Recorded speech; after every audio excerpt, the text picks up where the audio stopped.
Just for your thoughts, Jesus Christ and the poor. In the Old Testament, if a woman became pregnant and gave birth to a male child, according to the custom, she would be considered ceremonially unclean for 7 days. On the 8th day, the male child had to be circumcised. After the days of her purification were completed, she was to offer a year-old lamb as a burnt offering and a young pigeon or a turtledove as a sin offering. If she could not afford to bring a lamb, she was allowed to bring 2 turtledoves or 2 young pigeons, one for the burnt offering and the other for the sin offering. Read Leviticus 12 chapter 4-8. The Lord, considering the poor, gave them this provision as a command.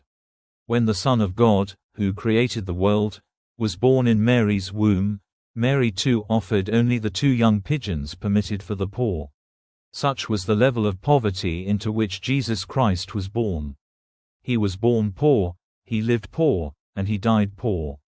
He did not even keep the ministry's funds in his own hand but entrusted them to Judas, the one appointed for that task.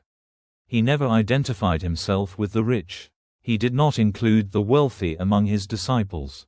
He never praised the rich. He did not give them high responsibilities.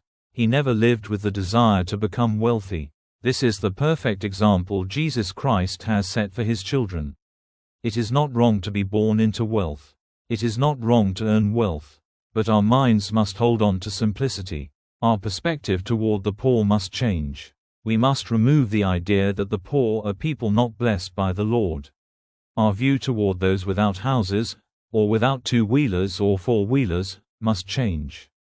In our approach, in our actions, in the responsibilities we assign, in our relationships, and in the way we help others, the real question is, how do we treat the poor? When those who were once poor become wealthy through the blessings of the Lord, they must not forget that they were once poor. They must not push aside the poor, forgetting the poverty they themselves endured. We must not forget that the wheel of time is always turning. We must not forget Jesus' words, "It is easier for a camel to go through the eye of a needle than for a rich man to enter the kingdom of God."